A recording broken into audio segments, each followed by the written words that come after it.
Hey, it's Phil from the Humans Connecting team. Our podcast is all about serving, supporting, challenging, and inspiring you to become a connected human. The content of our podcast is of a general nature, and consuming this content is not the same as seeking individual advice from a connection mentor, registered mental health professional, or a coach. Conversations about human connection address loneliness, and we destigmatize loneliness here at Humans Connecting. And we do that by talking about loneliness and other sensitive topics openly. This episode in particular not only addresses loneliness, but covers issues including suicide, suicidal ideation, domestic violence, navigating sexuality, and accounts of physical violence. This may be difficult to hear and for you to sit with. If, throughout our conversation, this is true for you, we encourage you to please contact a mental health hotline. There's a link in the episode description that can take you to find some immediate support for many places that you may be in the world. Also, the episode contains some swear words, so you might want to listen to the episode through headphones if there are some tender ears about. As always, we suggest that you meet yourself where you are and how you are right now. Please consider whether this is an episode for you. And if you don't feel up to it, we'll be right here when you're ready to press play, or we'll see you in the next episode. Hello, it's Phil. Welcome to the Humans Connecting podcast.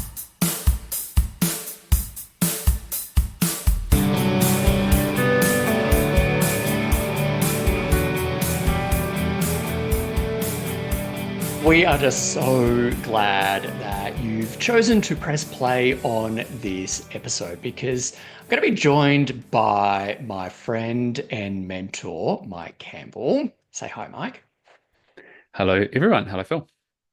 And for a really great conversation, and I'm recording this after, so I can actually say hand on heart that there is a good conversation coming on connection and creating connected men. Now, before I get into that, and Mike and I have our chat, there's a couple of things that I want to say. If this is the first time that you've chosen to press play, hi, I'm Phil McAuliffe, and I am the founder of Humans Connecting. I'm a speaker, I'm an author, I am a global loneliness thought leader. And basically what all that means is that I'm deeply fascinated with human connection, what makes us feel disconnected. And at humansconnecting.org, me and the team have products and services all designed, just like this podcast, to help you take a step to becoming a more connected human. So all of that is at humansconnecting.org. There's links in the show notes that will take you right there. If you really want to begin taking steps beyond just listening to a podcast or reading our blog or anything to help you become a more connected human. The second thing that I want to say is to kind of frame this conversation, because I've asked Mike on to this episode for a very clear reason. He's the best person I know to talk about how we can create connected men. We as you and me, how we as society can create connected men, because something's broken. Something's not working right now. And the data shows this. Now, I do have this written down, but last year in Australia, 2,000, almost 3,000 humans took their own life. 75% of those humans who took their own life were men. Now, that's not attempted suicides. That's not, that's people who took their own lives. We know that loneliness, while it is not a mental health issue, loneliness is an indicator of poor social health and that we need to work on our social health. We know that loneliness left untended increases the suicidal ideation. And so disconnection and this this issue of suicide and suicide ideation, as well as depression and anxiety, are also interrelated. That it is time that we had this had this conversation about men and feeling disconnected. We also see rates of domestic violence perpetrated by men. We also see rates of incarceration of men. And this is not just in Australia, this is in New Zealand, this is in many of the countries, if not every country that you're listening to right now. Something is broken. Now, when we go to talk about how men are feeling disconnected, one of the things that can quickly come up is how hard it is to engage in conversations about men, what it means to be a man, masculinity, because quite quickly when those come up, the word toxic is added. This conversation is not about that. Let that conversation go. Like to rage on beyond this episode of the Humans Connecting podcast, because this is simply about you. If you are a man, this is for you if you love a man, if you love men, if there are men in your life who are important to you, because something is not working. And critically, what we're going to be talking about in this episode is how we can create connected men, because connected men show up for themselves. Connected men show up for those most important to them, and connected men show up in community. That's what this is about. So, Mike, I'm going to read your bio before we launch into the episode. Hey, so Mike, while I'm searching for your bio to read and formally introduce you, did you want to say anything to like fill in the air? I am so glad you asked. Yes, hello everyone. You're going to get to know me shortly, so if you need to skip forward to get to know me and then come back to this, do so. But as we're doing this afterwards, here's one of the things that I want to say to that point that Phil's making, because I think it's such a wonderful thing. Like something's not working, and I feel like we didn't touch on it, but it's become very present to me as Phil's saying it. I feel like part of the challenge here for a lot of guys, and we talk about disconnected, we talk about lonely, is that there has been this narrative, be it intentional or not, but it is what has seeped through, is that something is broken, something needs fixing, and it's men. Men are broken and men need fixing. And I think that is a deeply unhelpful and dangerous narrative. And it's the kind of thing where we tend to look at men's problems and say, well, it's because he's the problem. It's something men aren't doing, right? We need to talk more, which is like true and nowhere near sufficient. But if you enter into the world and go, well, I want to try and do something about it, and then the kind of general voice you get back is, well, it's a problem that you're not doing. The problem's with you. That's very isolating. That is the type of narrative that will take a man who might be struggling, who might be, isolated and lonely, and potentially, to your point, Phil, having suicidal ideations, and go, hey, well, by the way, you're the problem. It lacks any semblance of compassion and an invitation, creating an inviting environment for that man to take a step and do something. And so I think one of the things that we have to explore is that we have to honor, be willing to explore, honor, respect, and have compassion for the problems that men are facing, and not in any way enter into an occasion where the problem is with men, toxic masculinity, this kind of thing, but actually explore the problems that men face. Even to some of the stats, it's like, holy shit, we need to look at those statistics. Why are boys and men falling behind in education? Even to the rates of domestic violence, look at a big proportion of the victims of domestic violence who are men. So the problems that men face cannot be labeled as you are the problem, because that's so isolating. That is such a detrimental piece of the equation to isolated, lonely men in this specific piece of the conversation. And then, if this helps right now or later on, I think one of the things that we also didn't discuss, which I think is super relevant for if it's you or people men in your life, men fundamentally need to be side by side with someone. And so if you want to invite a man into a conversation or to explore something, find an environment where you can get side by side, going for a goddamn walk if need be. But men do so well. There's a lower barrier to entry when there's a conversation and activity side by side. And it might not be that conversation where the thing comes out, but consistency creates familiarity, creates safety, and potentially it might be the second, third, fourth, eighth conversation where that man might start to explore inwards. So the side by side piece is also such a big piece for me. And so, Phil, I don't know where you're going to put that in, but I think it's really important and relevant to the conversation that we go on to have or have just had. All the best with that. This kind of feels like the podcast version of Interstellar, where we're kind of like leaping back and forward, and we're just like, we're being Doctor Who's and being our own sort of versions of the Time Lords.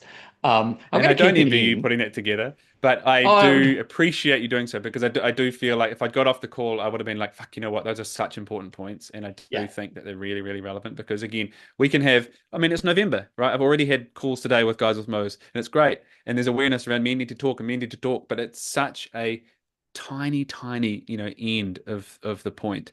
It's like, what are we doing when men talk?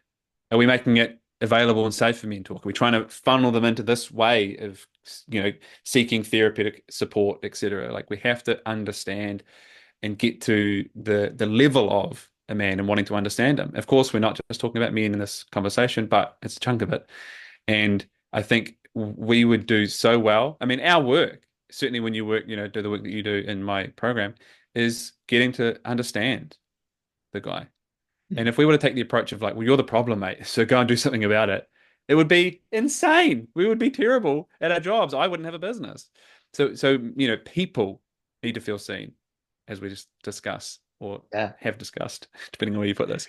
And if you are a man, you want to feel understood. Where can I get that? If you're dealing with someone that you love who's a man, how do I understand this guy? What might be challenging him? But to yeah. label someone as the problem is a deeply isolating way to go about it. Yeah, yeah, supremely efficient at feeding loneliness as Mm, well. mm, mm. So I'm going to keep this like linear, and and I'll stop. I'm going to put you on mute. You can keep talking if you want, but I'm going to mute you anyway. No, But no. but viewer, listener, you've already like met Mike. You've heard from him, but this is Mike in his words, and I'm just going to read off this screen here. Oh yeah, sorry. Yeah, yeah. Did you want to read it? But Mike is a men's coach, author, and a giver of great hugs. He's the founder of the Everyday Legends Academy, and he supports nice guys in building self-worth, self-respect, and a deep sense of security so they can bury their nice guy and become unfuckwithable good men. That sentence, just a spoiler, like leaping ahead in this whole time travel thing, that features prominently in our conversations. So, little teaser there.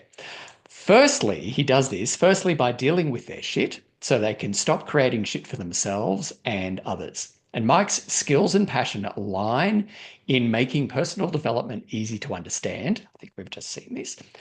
Simple to implement and motivating to execute so everyday men can live better lives and build secure and fun relationships. He does this by being, this is me ad-libbing here, by being unapologetically himself. In his words, he does this with a lovingly caring heart and a firm, strong hand, a flowing balance between supporting men with compassion, a word that keeps on coming up through the conversation as well, and calling them forward to integrity and their potential. Mike is the honest, caring mate, friend, depending on where you are in the world, every nice guy needs in his corner. Mike Campbell, it's a pleasure to introduce you. We got there. I think we did okay. All right, stay tuned for the rest of the episode where I introduce Mike again. Mike Campbell, welcome to the Humans Connecting podcast. Thank you. And look, thank you for that amazing introduction, by the way. Which Just which you preempting what is to Yeah, come. it will be amazing. No And pressure. no, um, Mike, you and I have known, I was just thinking about this. You and I have known each other for probably, I don't know if we can, if it's sort of gone from like a long time into like very long time sort of territory, but we've known each other a while. Just in case the listener and the viewer is not familiar and has not known you for a long time or a very long time, could you introduce yourself beyond what was that amazing Of introduction that course. I gave I'll you? Yeah. fill in the gaps. Sure. Okay, introduce myself. Well, look, for those, depending on where you're situated in the world, I come from a land called New Zealand, which Phil is very familiar with, and I've just moved back here from living in Australia. So I'm actually interested to get the feedback on if my accent has like ratcheted up a few degrees, being back here in New Zealand. But look, I am a men's coach. I work primarily with nice guys and reform digging deep into exploring our insecurities and what is driving a lot of our lives. Work on our shit so we can stop causing shit for ourselves and others fundamentally, and step into what I like to now term, and Phil, you might see this a little bit more now, but becoming very more front and center, and that is this idea of I've spoken about this idea of nice guys aren't good men, and um, the exploration into what is a good man. But the term that I think has become very sticky for me as well is becoming unfuckwithable. This idea of an unfuckwithable good man is a man who's solid and sovereign. And, it might lead into some of the conversation that we're going to have around connection, of course. But I'm very passionate about supporting men and landing at home within themselves and how that can then influence their world and those in their world. I think that's a really yeah, fantastic introduction, and I'm kind of just at a bit of a loss. There is which bodes And we're well. done. Yeah, yeah, which bodes well for a conversation I have to something about. The thing that's really stuck out with me in that little intro there. And by the way, I don't think your accent has ratcheted up. It sounds like pretty much the same, but let's give it a few more weeks perhaps. But um, Yeah, the Christmas period, perhaps, when I interact with the family and basically a bunch of Kiwis, a hell of a lot more in a concentrated period.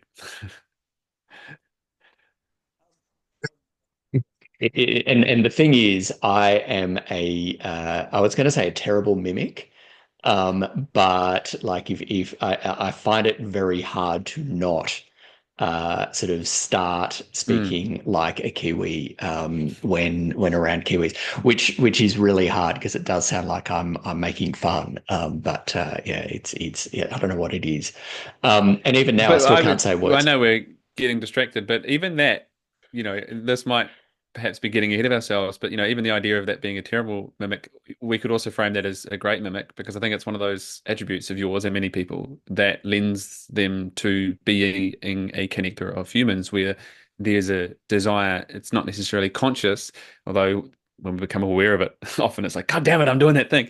But it's this kind of like semi-conscious, you know, empathy and connecting with the person or meeting them where they're at. So whilst it's a little fun thing that we're kind of talking about, it does, I think because I'm very aware of it as you've lived across the world in many places. I've lived probably not as many, but I pick up on those things as well. And there's things that I now say that are such a part of me that I picked up because I was doing that kind of mimicking, right? And I think it's a very Yeah. human thing as well. And yeah, I quickly learned need to flatten the accent or change the words in order to be understood. Oh yeah. Oh yeah. I changed many And words. then yeah, yeah, and yeah, it really is. I think that's a really good point. That is a reflection of a broader characteristic that is positive as well. Mm, yeah. So getting us back on track, and listener viewer, this is pretty much going to be how it is. Mike and I love a good tangent, and we're kind of just like tacking our way, to the destination. there were two concepts in that intro, Mike, that I want to come back to. The first is nice guys Hmm. don't make good men. Hmm. Care to explain that first one? Explain. Go a little bit deeper. And Sure. what do you mean by that? Yeah.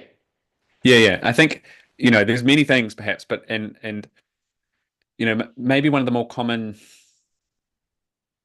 questions, points of resistance maybe around that as a statement. And look, I'm a businessman also, so I'm aware that the part of the idea in that is that it kind of maybe ruffles, pokes a little bit the beer.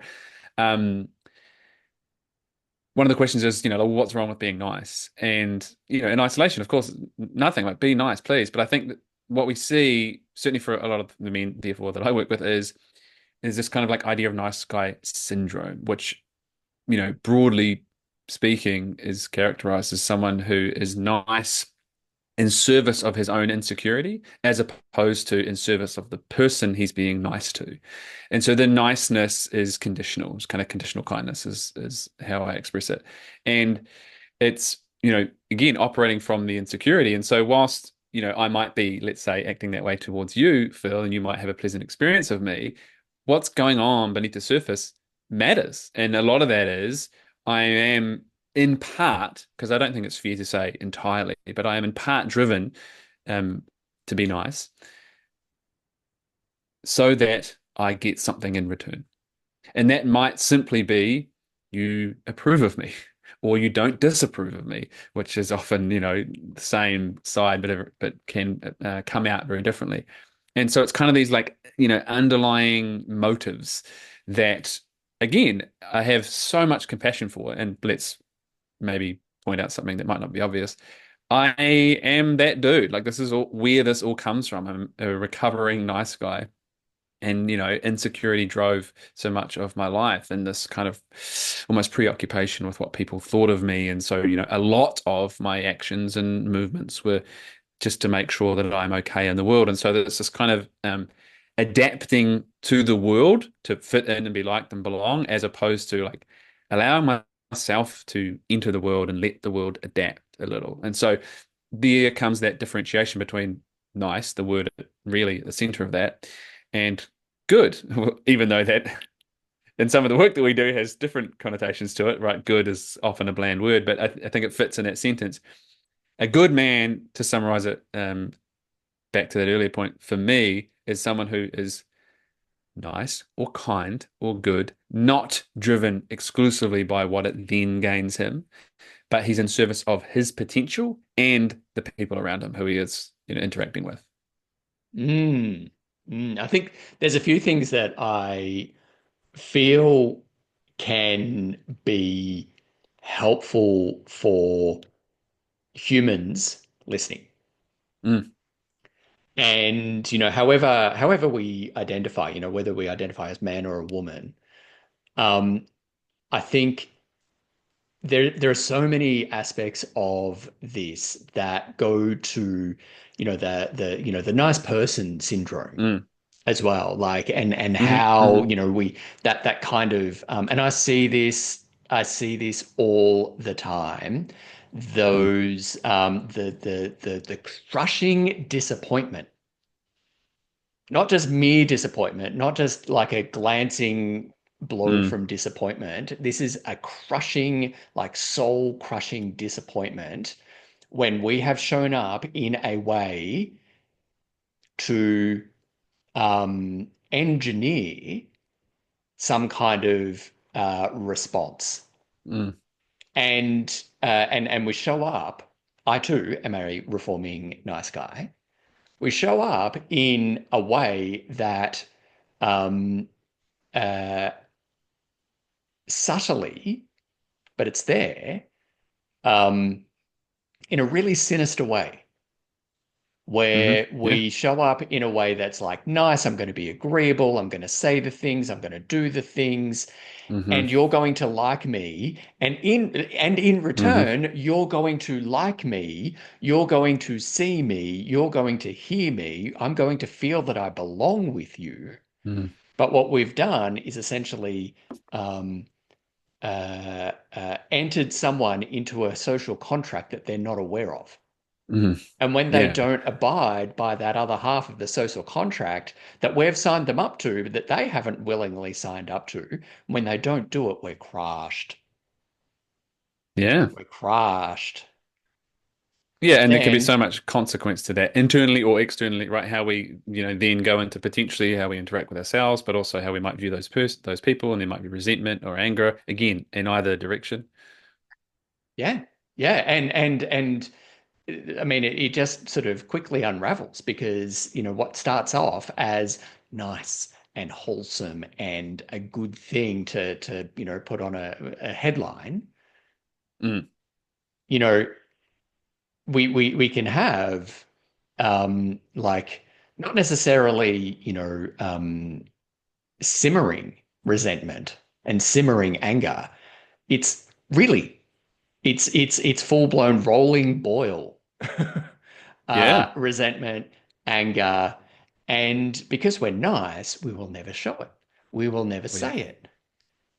Of course, this is the And the yeah. the mask that I portray into the world. And so, for a lot of people who have this type of, insecurity, showing up in the form of niceness, there's often a big disconnect internally to many things, to self, but also to rage and anger and some of those more energetic, and we might call them more commonly negative emotions. But often it's just like any form of self-deception and self-denial, and that, I would argue, does not make a healthy individual. Mm, yeah. Yeah. I really thank you. I really wanted to I didn't want to let that one go past because that is fundamentally important. Mm, And as you said, that those the way that it is expressed can elicit some responses. yeah. But underlying it all is something that is so vitally important in how we are showing up in the world, whether we Mm, choose to or whether it feels like we've chosen to or not. It's how we're showing up in the world mm. is feeding. And it's an uncomfortable truth to sit with Oh that yeah. we're entering other people, strangers, people we love, ourselves Hmm. into these kind of social contracts. Yeah, and it's And that need, right? Like, I need you to give me the approval, right? If I'll do this, you do that, then I can feel okay. And that's really yeah. kind of what is at the heart of it. And I think there it can, to voice it even, right? Nice guys aren't good men, as I said, it can often bring the what's wrong with being nice? And it's like, well, nothing in isolation. But when we zoom out, we can often see like, oh, here's the driver and the intentionality behind it. That matters. But we can also, hopefully, see it with compassion. Like, that is, generally speaking, the result of, self-protective mechanisms where, fundamentally as humans, we've got two needs: belonging and self-expression. And when belonging is threatened, we will forego self-expression in order to belong. And that's kind of like that set of behaviors playing out, in any number of ways, right? Self-expression. But what we're doing there is foregoing self-expression. Another way we could phrase it is we're abandoning self and abandoning self-expression. But it also means, just in case anyone hasn't connected to that yet, if I am therefore abandoning self, or yeah, foregoing self-expression in order to seek belonging, any belonging that I get, of course, isn't going to stick. It's not me, because it's a safe, um, potentially idealized version of me. And so that, I have to keep that up, right? It's the house of cards that the more you stack on, the bigger the crumble, right? And so it's a challenge, but hopefully there's compassion in that. Just to say you're not a good man, it's not necessarily a judgment. I get it, right? It needs compassion. But it also, to your point, that can be an uncomfortable truth. But when we face truth, when we face ourselves, yep, that can be uncomfortable and that can be confronting. But it is also the avenue to, like, okay, so what can we do about this? I can have compassion for myself and also see some behaviors that I might want to change. But that abandonment from self and foregoing of self-expression, perhaps playing into the conversation here, is, like, there's no other way to frame it, but that is just causing a complete disconnection with self. This is so important. This is so important because it does go to a question that I was going to ask you, Mike, about, Mm. how do men feel disconnected? And this feels like a pretty big one. Mm. Yeah. I think, you'll be familiar with this, of course, Phil, but I'll share this piece. Francis Weller is a man that I take a lot of wisdom from, and he has this line where he says, I'm sure you can probably guess where I'm about to go. We always seem to be seeking belonging. At some point, we need to be a place of welcome. And um, maybe you want to sit with that and figure out what the hell I've just said. I'll repeat it. We always seem to be seeking belonging. At some point, we need to be a place of welcome. And so I think really what he's saying in there for anyone, and I think you'll resonate with it if it resonates with you, is we can often go about our lives and often unconsciously showing up in the world and being and doing in order to seek a sense of belonging from those around us. And um, to the point that we've been discussing, that isn't a bad thing. It's a human need to belong. But if we don't belong internally with ourselves, we are going to continually show up needing the world and those around us and those we interact with and relate with to meet that need for us. And so that's kind of the root of neediness. We talk about this, like talk about a word that's got a lot of depth and trigger to it. But neediness is just showing there's a need that isn't met, but it has to come from within. And so the invitation from Francis in that be a place of welcome is if I stop needing the world to convince me of my belonging and I actually do that work to belong internally, then I know I belong. Of course, I also know where I don't belong. It's not my place. These aren't my people or whatever it might be. But now I can actually welcome all of myself. So I'm creating a connection there where I am at home. And then I'm not showing up small to large amounts, continually needing the world and others to convince me of my belonging, convince me of my worth. And I can actually be a place of support and safety and welcome for others. And so I think that connection starts so much with this disconnection with like who I am and how I'm showing up in the world to try and kind of bridge that gap of am I at home here? So it looks like lots and lots of different ways. I'm sure we can get into some of those examples, but I think like foundationally, often there's just this huge rupture internally. And so, in the work that I do, the first question fundamentally that I ask the guys is, who am I? Who are you? And I've asked that of thousands of men across the years. And if you think about, well, you've been yourself, regardless, for however long you've been alive. So if there's one question that you might know how to answer, it perhaps could be that one. But it's a deeply confronting question for most people. And so there, I Mm. think, just shows us often where that disconnect lies right at the foundations of identity almost. Yeah. Yeah. I'm, as you say that, I do want to share with the viewer and listener when Mike asked me that question. I still remember where I was, how I was. And I don't know if you remember this at all, Mike. Um, but it was like lunchtime I was in the office in Seoul and kind of dreading the phone call. But you called and we spoke and you're like, so Phil, who are you? And I was like, all right. Um, and I remember I nailed the answer if it was a job interview. Yeah. And I'm like, wow, I've kind of done this and I've done that, and I'm like, do this and that, and I'm kind of a big deal in this lunchbox, and I'm it in a bit, give me the job. And in your way, and listener and viewer, you will know the discomfort that comes from the silence. And the silence are, I think if it like we're all familiar with how texts work and like text messages, and when someone's typing their response, you got the bouncing three full stops. And yeah, like there was a pause, there was the bouncing three full stops, and I'm like, oh God, what's like and listener, viewer, I spent such a long time in my life um avoiding the discomfort of those bouncing three dots. Hmm. Ironically,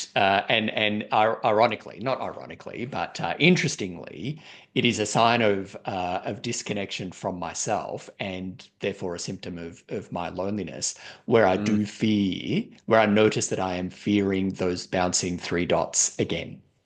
mm, I'm getting better over time, but it is a constant practice of like going, ooh, why am I like wanting like I need to be like me first and be connected to me as I am in this moment. And mm, depending on whatever they're going to say or whatever the response is, if it's like yes, no, whatever it is, I'm going to be okay. mm. It is, and I can respond from there. But going back to the story, the dots were bouncing. And Mike, I don't know if you remember what you said at all, but I remember. I think I do. Yeah. Do you want me to have a stab? Please, please, this isn't a trick question. I don't mean to get you like on the spot. Okay. But yeah, But who are you? yeah, yeah.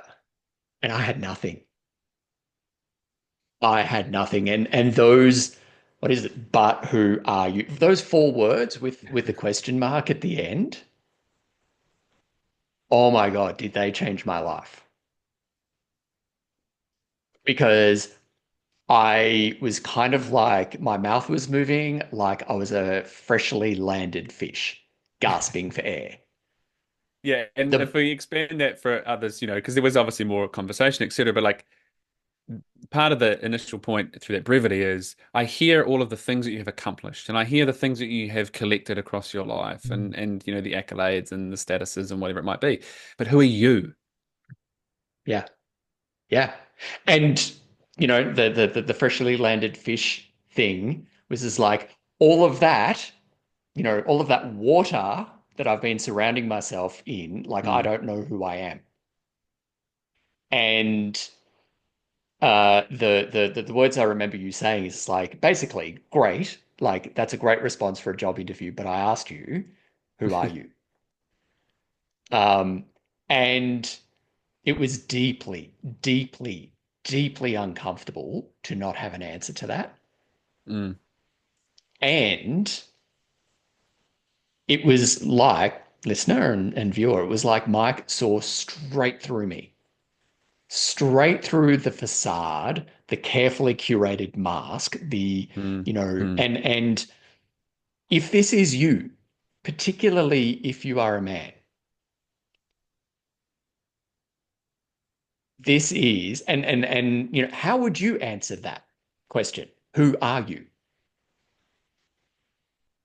And if, like me, you struggle to not have it as a summary of your LinkedIn experience, the like safe who? statistics. Yeah, yeah, yeah. Mm, Height, weight, date of birth, place of birth, education, whatever it is, the yeah. the the the things that you would be happy to share in the world. But if you do not know who you are, that's probably a really good place to start. Like I would really suggest, like, beyond checking out Mike's work, if what he's saying is landing with you, but like get a piece of paper out. Mm, Get a piece of paper out, write down who I am, and then allow what's there to be. And if like there is a bouncing three dots of a different kind, but mm, you don't know how to answer, that's a really good place to start. mm. Not a fun Yeah, place to it's start. it's I'm an not saying this is invitation. going to be, yeah, yeah, Yeah, yeah, but as you said, it's an uncomfortable truth, regardless of, the context we spoke about, nice guys and the facade, etc. This is an extension of it.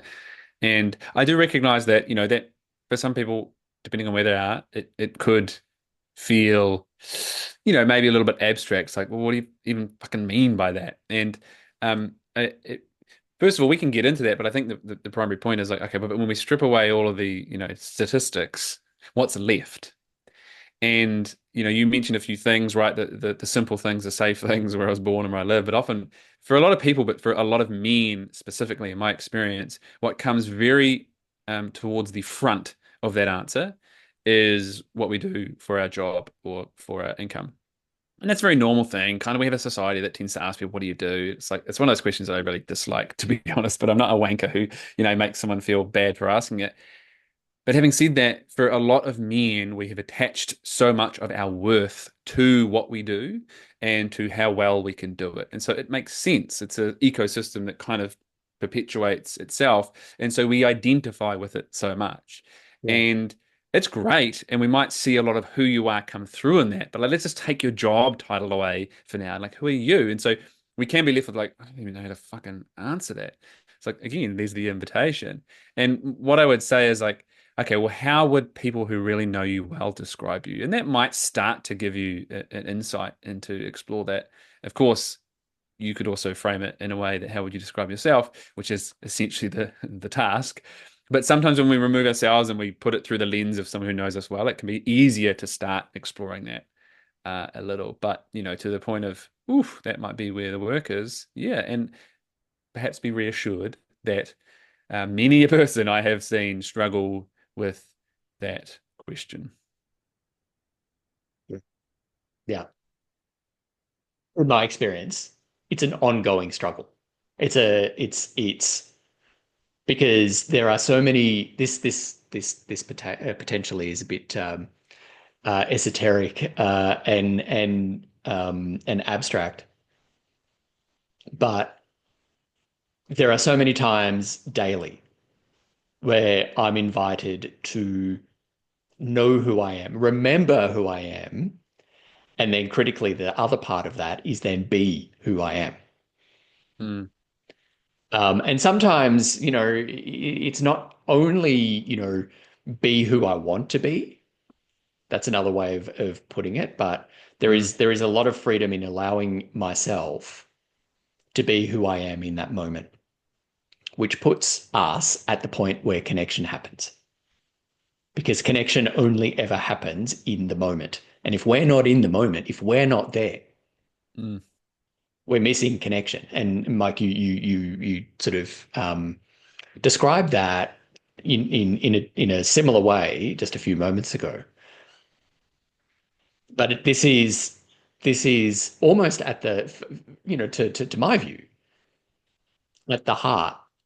If we don't know who we are, Mm.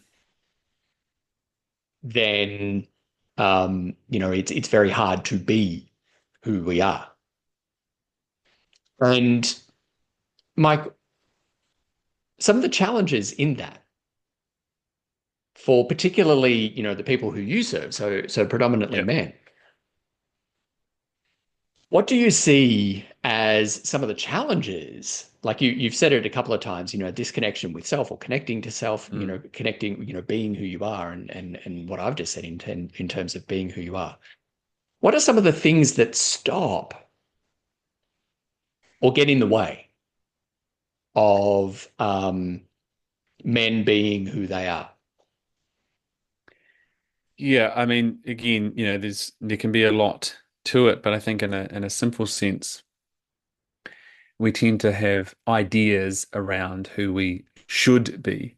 And that might be who we think we should be, or of course, perhaps how we've grown up and our culture and environment and community has perhaps conveyed to us or impressed upon us who we should be. And so I suppose broadly speaking, it is an interesting thing, right? Because it's 2024 and we still say these similar things, but I think they hold a lot of truth that, for the longest time, depending on where you are, but I think largely in the Western world, men have had to be this one thing. And it was this kind of like very narrow version of a kind of hyper masculine dude, stoicism gone wrong, as I label it, unemotional and strong and doesn't need help from others and all these things that when you take some of them in isolation they are remarkable qualities, but when they are only in isolation and without breadth and depth, very narrow, and it doesn't allow for the humanity in a person. And so when you're hearing this is what a man is, when you're seeing it in media and so on, this is what a man is, it's the strong hero, which is an archetype where there are lessons for us. But when you think that's reality, anything of me that doesn't fit that mold must be hidden away. And that's, of course, not how everyone takes it, but it's a fairly common response when you're continually showing this is what a successful man is, your ability to provide and protect and procreate. Um, we go and chase those things. Here, and as a society, we have largely valued, I said before, men will place a lot of their identity in what they do and how well they do it. But as a society, we've kind of collectively gone, by the way, men, your value lies in what you can do, how well you can do it, what you can produce.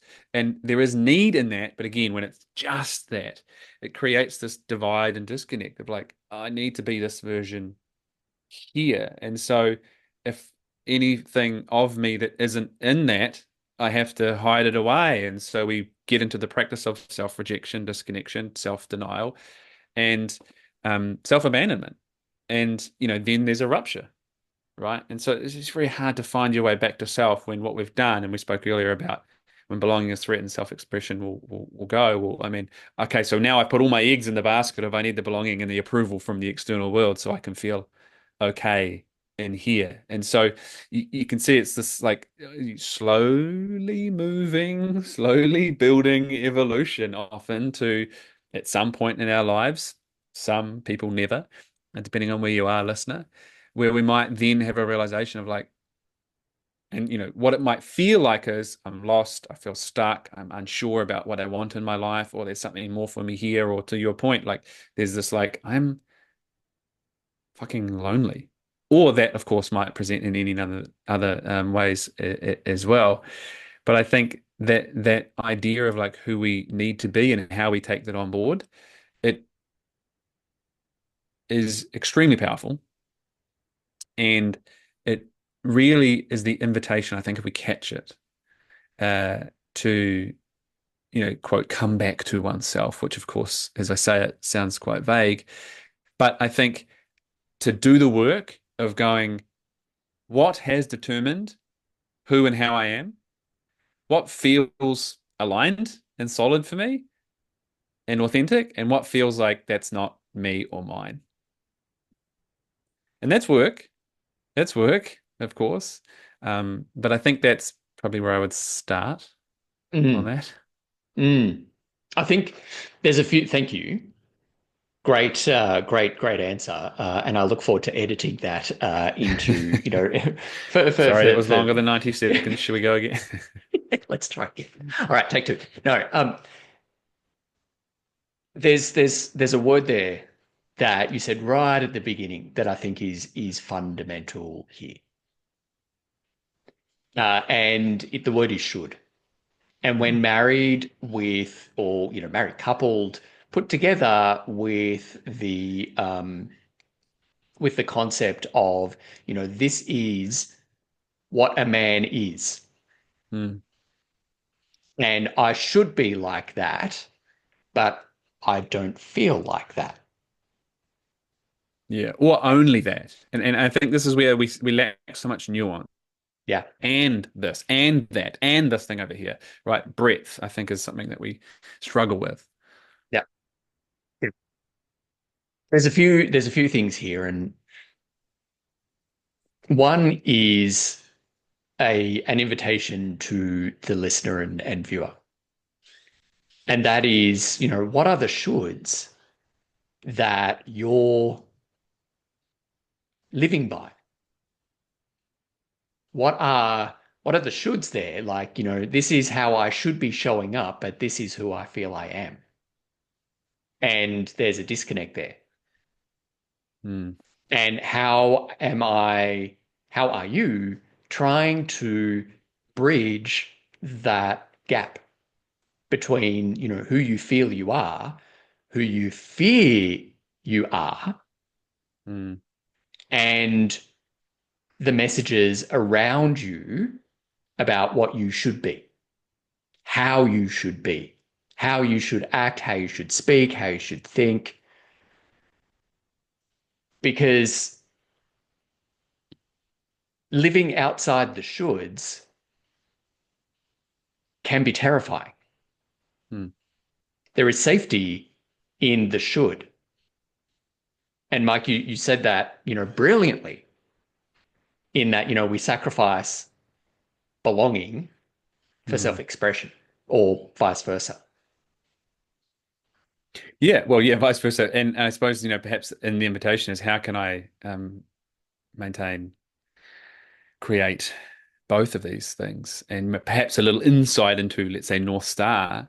I would put it to people that if you can do the work of feeling as though you belong um, within yourself, and that doesn't mean go and live in isolation away from people forever, although for some people that might be powerful work for a short period of time. We are human connection beings.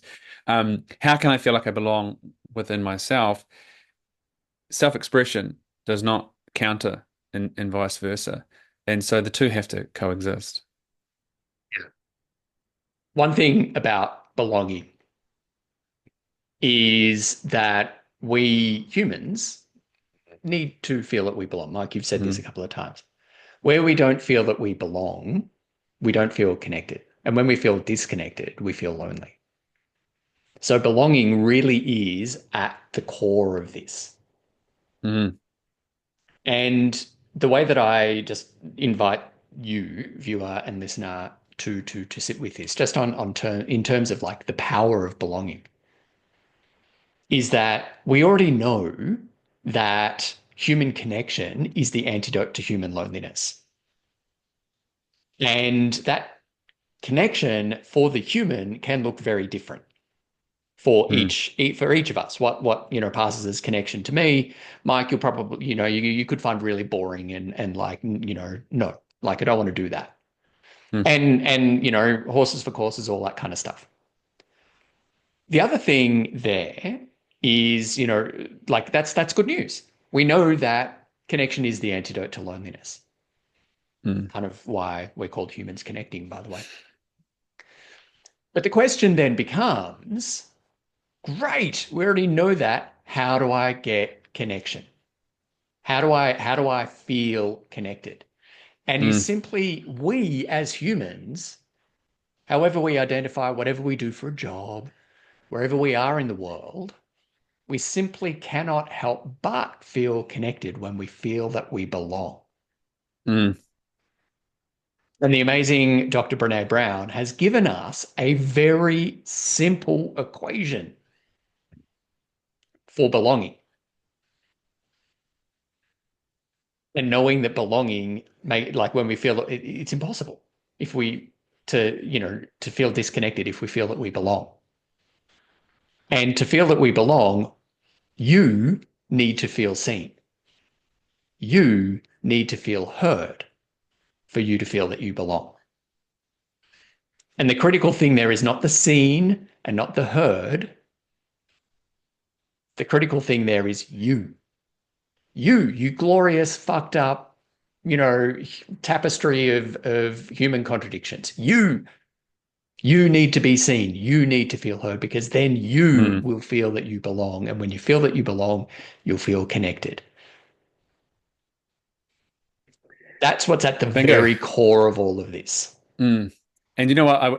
I would actually add to that and what you said, right? Because the feel seen, you feel heard, right? And as you said, the key there isn't the seen and the heard, although they are deeply important. But like at the start of that sentence is the word you, and as a reminder, in the middle of that sentence is the word feel. And so let me just spin a little piece on that because, if I don't feel seen, if I don't feel heard, it's pointing me also to where something might be going on. Because you might have someone in your life who's like, I'm here for you. And it's like, it's not landing. To your point, Phil, right? Connection might feel different and come about in different ways for other people. And so we might be missing that. Perhaps there's people around me who are attempting to, but I'm not open to receiving it. Or we're missing each other because we speak different languages. And so that piece there is, I think, also another invitation to have a little look at is that there might be opportunities in people around me who are, wanting to or willing to, but I'm not receptive of it. I'm in rejection of it. We just miss each other. And so, to one of the points of like, how do we create connection? Many avenues, and we can keep exploring them. But often it's also to look at like the low-hanging fruit. And there might be some of those relations people around us where that is in the disconnect of like, am I willing to bloody feel it or receive it? Or have I not communicated it? Or like they're doing this one thing because that's what they want to facilitate, me to feel like belonging, but it's missing me because that doesn't land with me. They keep Yeah. telling me, and words don't mean a fucking thing to me, or whatever it might be. So there's also that little piece in there as well, I think. So simple sentence, right? You Yeah. feel seen, but there's three ways that we can also address each of those pieces. Yeah. Yeah. And I just want to come back to some content already on the podcast. And viewer and listener, if you go back, if you search for friendships with Dr. Miriam Kermeyer back in season 2, and she speaks about the point there that that Mike spoke about then, where when it comes to like doing connection and moving beyond loneliness and stuff, one of the things that is very frequently seen is essentially like we need to declutter our lives and need to get a whole new set of friends, and need to like Mm, not necessarily a scorched earth policy, but scorched earth, like I'm starting again. And that, like, it feels like it's loneliness makes us tired, makes us grumpy, and someone coming along and giving the perception, at least within us, that I need to kind of cut everyone loose and start again like it's the first day of kindergarten. That's overwhelming, and it feeds the mm. exhaustion. We're going to stay put. We're going to stay in our loneliness and the comfortable misery of our loneliness. Really hear what Mike's saying and what Dr. Miriam said in that episode in season 2 is, in like, look around you. You are likely, you are likely surrounded by people who love you, who want to know you more. Mm. But if you are not showing up as you, however that is, the connection that they're trying to give you will not land. Yeah. And quite often, like, the moving, taking steps beyond loneliness is not like this enormous leap over some kind of gaping chasm. Mm. It's a tiny step over a crack of concrete.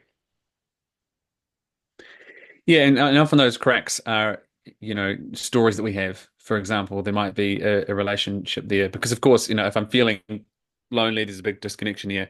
It can have a logic, which perhaps says something like, okay, so I've got to this point, then whatever it is in and around this point needs to change, which might feel like everything.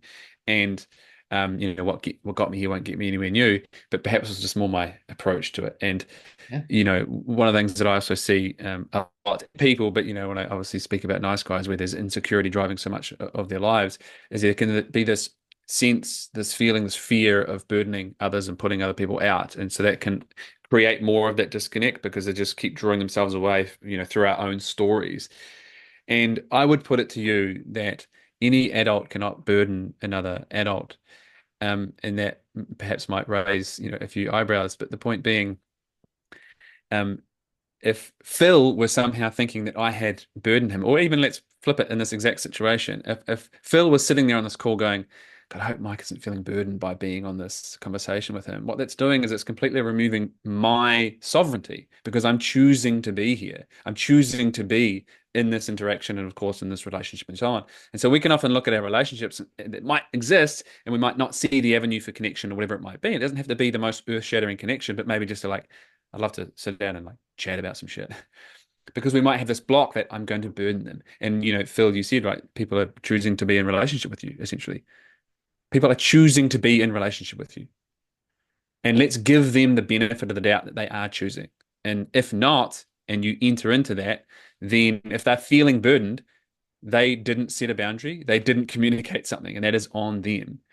But if I say, hey, Phil, you know what? I'm actually terrified of saying this, but I'm feeling really shitty and lonely and lost and stuck. I don't know what the solution is, but I'd love to just chat. I might have a roaring voice in my head saying, don't burden him with this, don't burden him with this. And part of my invitation is, can I allow that voice to be there and also move ahead anyway and give Phil the opportunity to go, Mike, you know what? That sucks. I can't take that on, or I can't speak to you about that. Give people the opportunity to set their own boundaries. Now, we could look at that and go, that would be a very mean, cold person to say that, but it also might be the most important and relevant thing for Phil in that moment. But if I keep running a story that I'm going to burden people, I'm never giving people the opportunity to show up and make their own choices. Yeah. Yeah, well said. Well said. And pause there, because I like that's great for editing. And actually, I do want to insert a pause here because we need to hear this short message. Have you ever been with someone, perhaps it's been with your partner, or maybe while you're at work or out with a group of friends, and despite having people around you, you just feel disconnected? And this is an incredibly common experience, one that I've certainly had many times. And when these things happen, we often don't really know what to do about it. Or worse, we think there might be something wrong with us for having that experience in the first place. Hi, this is Pete from the Humans Connecting team. And if you've experienced what I'm talking about, then you might find our Connection Starter course really helpful. See, these feelings, they're all just expressions of loneliness. And before I did the course, I didn't even realise I was lonely. And I certainly didn't see these feelings as an invitation to discover how I could become more connected to myself, more connected to my people, and more connected to the things that I'm most passionate about in my life. Now, the course itself, it's made up of a series of self-led videos, a comprehensive workbook, and a handful of external resources, all lovingly led and supported by Phil and the team here at Humans Connecting. By the end of it, you'll have your very own personalised connection plan that is specifically tailored to you and your unique connection needs. Look, it's made a huge impact on my life. So if you're curious about improving the connections in yours, jump over to humansconnecting.org and under the products menu, click on the Connection Starter course because you are absolutely worthy of it. Mike, welcome back. Just before the break, we were talking about burden and not wanting to share what's within because we don't want to burden it, Sure. and potentially subscribing. I'm sort of making this connection. Potentially subscribing to the belief, the story that we've bought into, that to be a man we need to be the misconstrued, malappropriated version of Stoicism. I never want to talk about what's going on within me and things, and tragically, as I said in the intro, that leads to tragic outcomes. Yeah. Um, and I really want to come back to that point of should.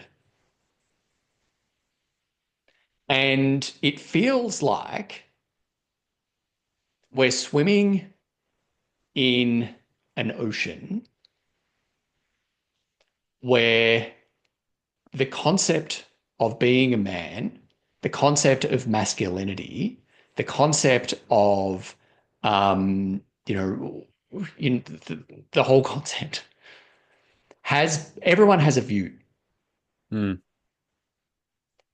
And for me, the person I care most about is the person who recognizes that the thoughts and feelings that they've been experiencing is loneliness, and they want to take a step.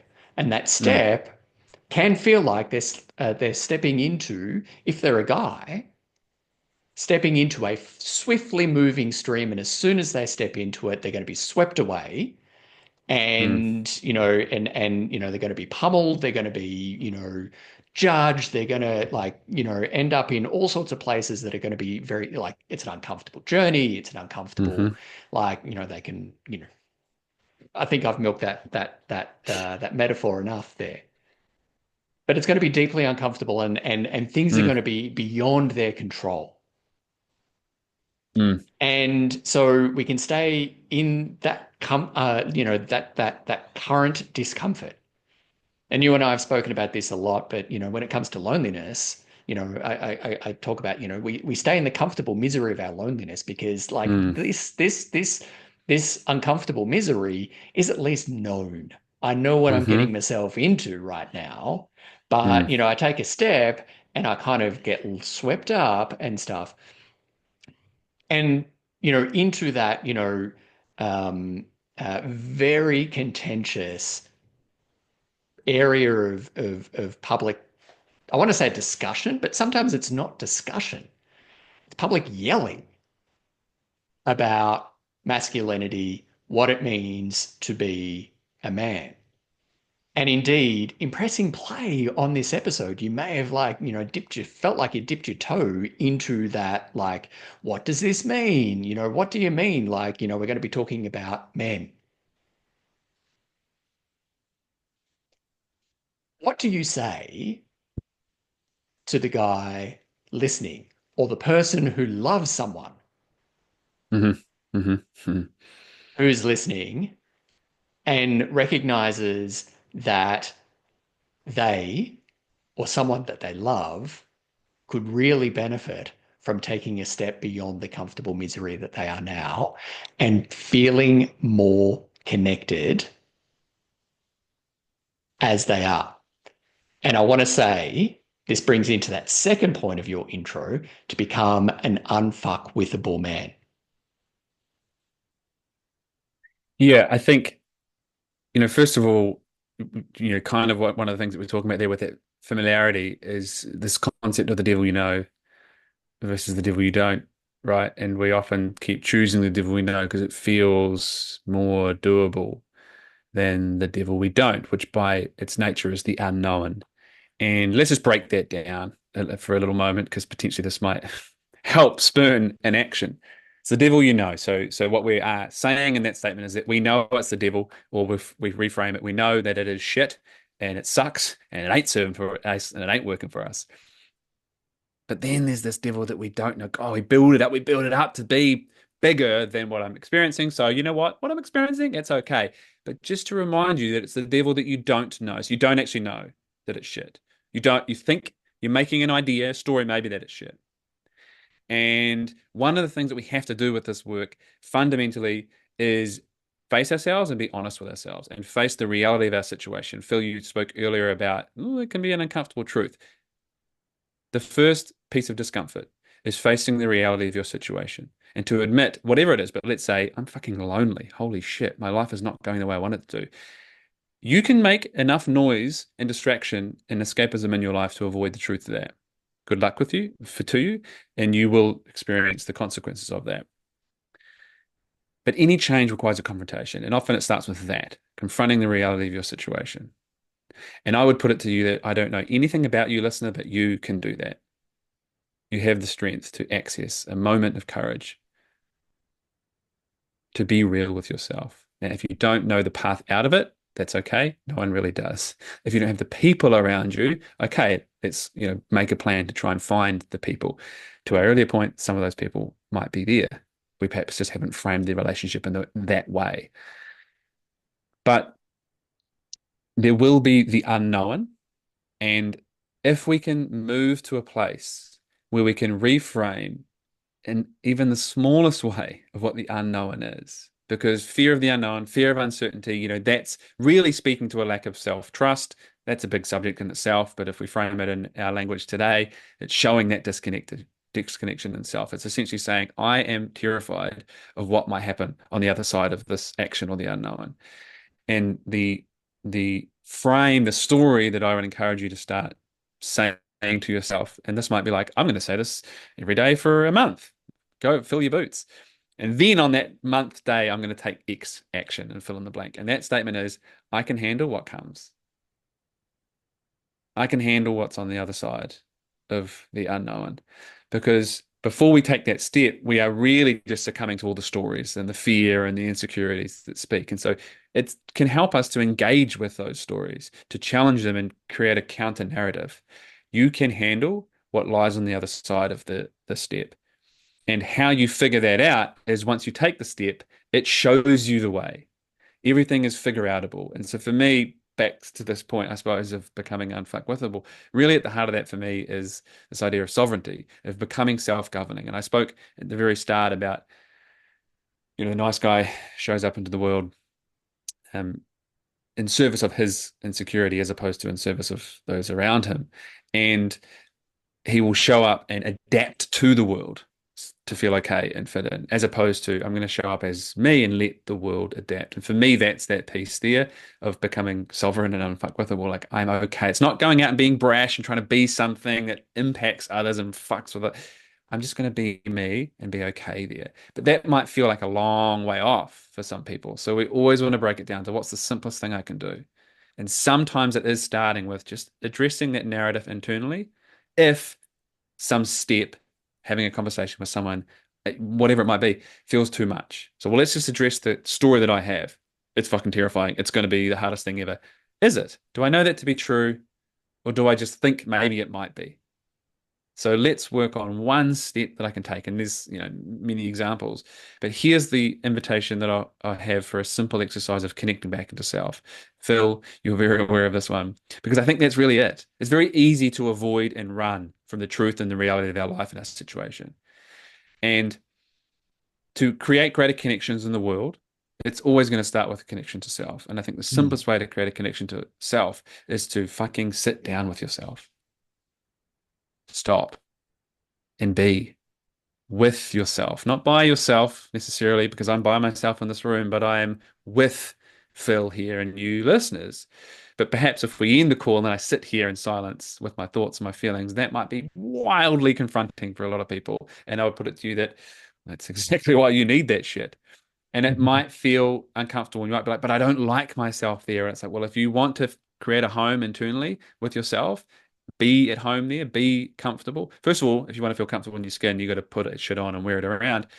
But you actually need to start to feel comfortable there alone. And that will potentially slowly open the door to shifting that situation around loneliness. But I think for a lot of guys, we have, let's say, not or squashed, atrophied our ability to be with ourselves. And you spoke about this, busted stoicism thing. Really our task is to be a healthy, mature, responsible steward for our emotional experience. And part of the simple work for that is to sit there and be curious about it and allow ourselves to handle the discomfort in some of our experience. Because then we'll be able to start tuning into like, what's the message I'm being told here? Like, what's this emotion telling me? And it might be that, like, I'm fucking lonely. I'm deeply upset and sad. I'm still grieving, that past relationship, whatever it might be. But if we want to move to the other side of those things, we first have to stop and welcome them in and then develop the ability to move through them. That's such profound advice there. And the reason why I like it is tailorable to the individual and how they are. And that's pretty much the only way to move forward. One of the things that I will just say this, Mark, and I've got a couple more questions and just keeping an eye on the time.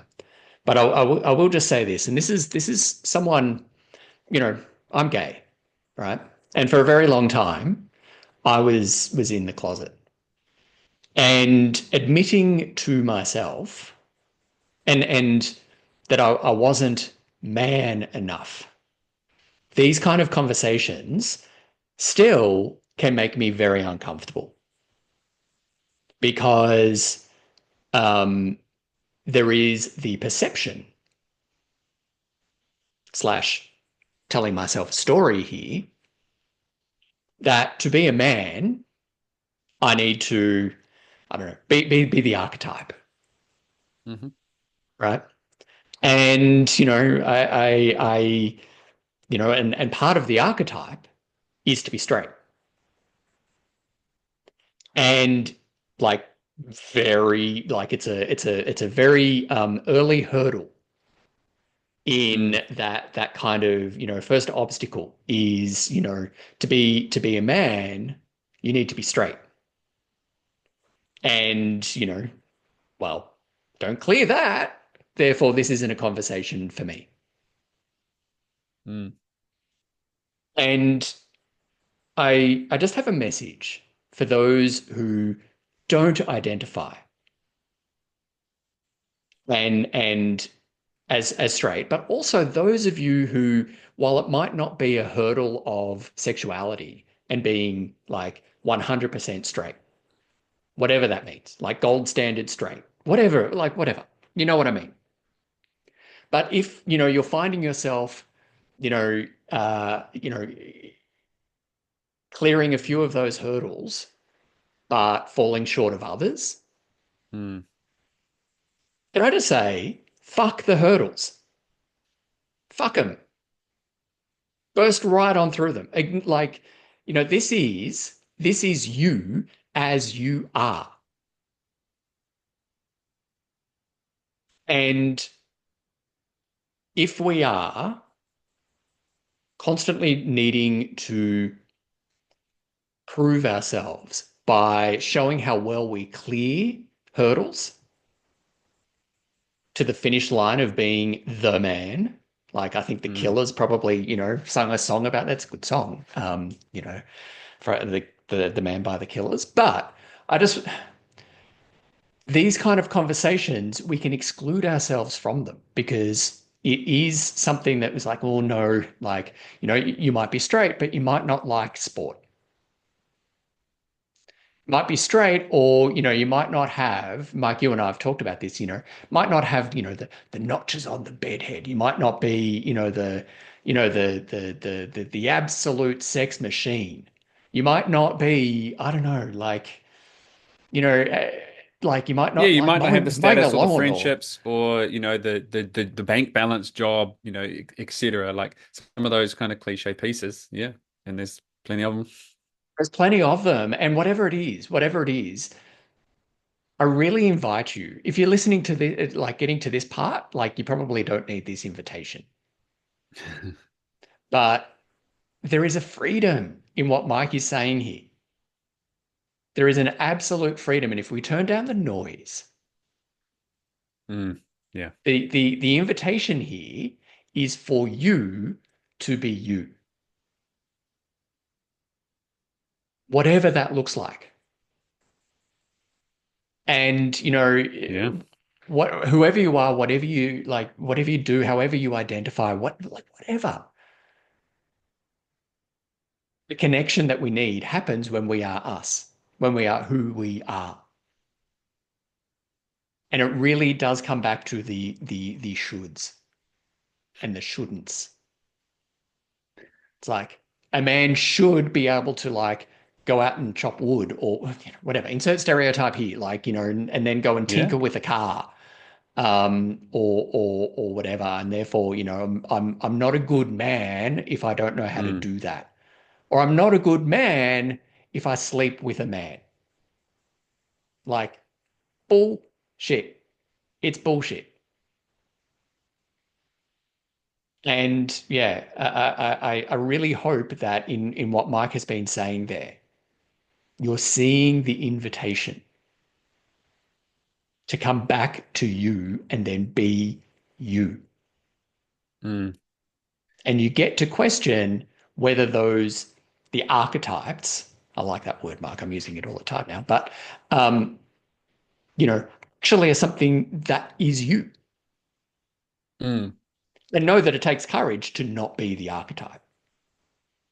It always takes Yeah, courage to be you.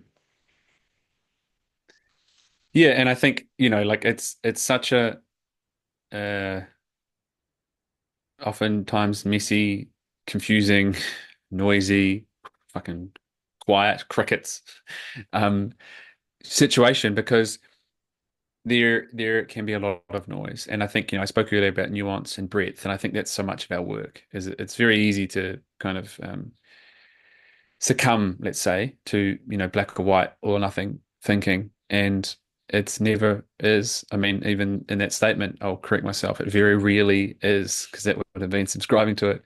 Um, and so exploring the breadth, I said earlier, like the archetype, whatever it might be, we have this idea of masculinity, and I think perhaps tangent very quickly, something we have done is then this overcorrection, and we've kind of devalued and de-centered what are these quote unquote traditional masculine traits. And what would be a real shame is if we throw those out with the bathwater, because there is great in all these things. And part of our work is to take what is mine from all of these places. And so I think a simple exercise that perhaps people could do, and just to keep it in the frame of men at this stage, but you can frame this however you need to, is just sit down and give yourself permission to brainstorm. There's no perfect answers here. Like, how would I describe, or what comes to mind when I think about traits of a successful man, or what it means to be a successful man? And you'll probably get an idea of how culture and community and society has framed that in you or for you or around you. And then ask yourself, okay, now what would I like success to be for me? And in answer to that question, as you evolve it and explore it, you might start to get an idea of like who I am or who I want to be. And that, in one moment can feel very daunting, who am I? But when we come up with something practical and pragmatic like that, it can, oh shit, this is what is meaningful to me. And if it creates a pull, if it has a North Star element, that is important. Often one of the big blocks is yeah, but, and that's where those shoulds and stuff can still come in. And so it's that process of separating and detaching from that. But really the question fundamentally is like, who do I want to be? But you can frame it in, what would I like success to be for me? And then if you want, you can do a third one as a man. And you might see, still what comes in there. But ultimately, I think the work of a man, your own man, and that there is where there's all the breadth. Mm. Yeah. Beautiful. Mike, question that I ask everyone towards the end of the episode. What's one piece of advice that you give to a listener or the listener viewer who might be in the middle of a loneliness experience right now?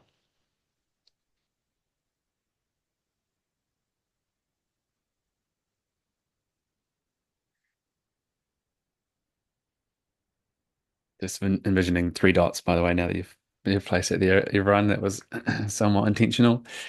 Um, First, I would say this. That is probably quite hard.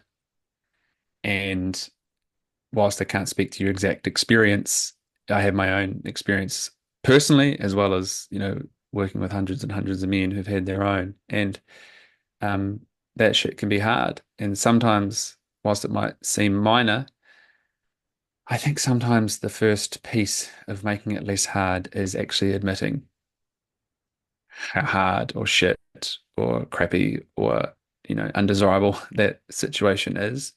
Because again, as I said earlier, like facing the reality of our situation has to be the first thing to at least open the door to the path out. Wanting it to be something different, expecting that it should be something different, is going to keep us in that spin and in that situation. So yeah, I mean, I feel like I've used this word a lot already, but my invitation there is to like acknowledge the reality of your situation. And this is a challenge, I think, and we can see this in so many places, but if I bring it into this context here, kind of holding the duality of like accepting the situation and also wanting it to change. And I think that's a real challenge for a lot of people. Accepting it doesn't mean I am now settling for this for the rest of my life. It again is going, that is the situation. And what do I want to do about it? Now, I think the what do I want to do about it is something that anyone can do, regardless of your situation. You don't need to have people that you can currently go and talk to and all this kind of stuff, but it's connecting inwards to what do I want. And as we know, Phil, often for a lot of people, the first piece of that puzzle is, I don't want this. And so that is relevant. If you don't want your current situation, great. Let's also think about, okay, so what does that ask of me? What do I need? And what do I want? If I don't want to feel lonely, I want to feel what? Connected, etc. And then I would invite you to think about, where is one relationship that currently exists that either has the avenue to, or could, but you haven't perhaps employed it yet. And access some courage, because courage isn't something that comes upon us in a magical fairy dust storm. We choose it, It's the whole point. It feels fucking uncomfortable. And share with someone. Doesn't have to be I'm lonely or the height of what's going on, but just I could do with some connection. Don't skirt around. I want to hang out and chat. Like name something that you want. I would like some connection. Can you support me in that? Um, to summarize a lot of that, make the first step as simple as possible, but don't kid yourself that it won't require courage. Brilliant. Brilliant.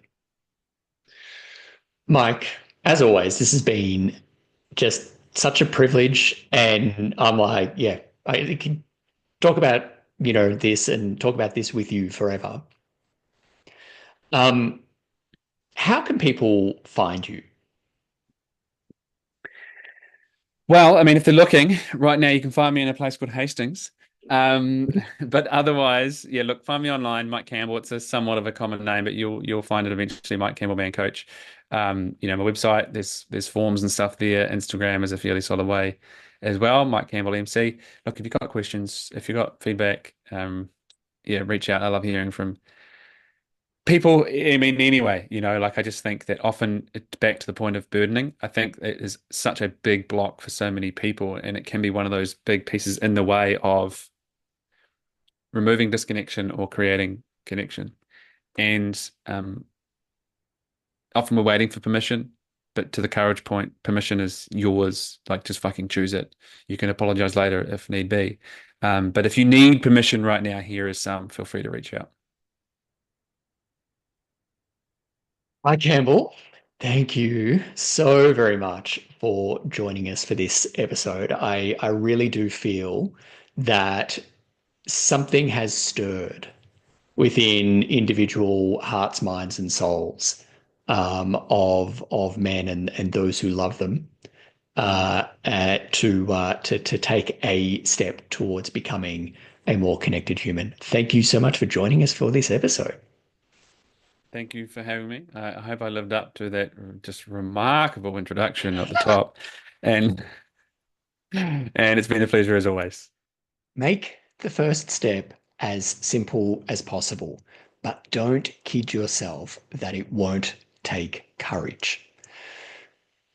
Those words are likely echoing within you because they were some of the last words that Mike said in that amazing conversation.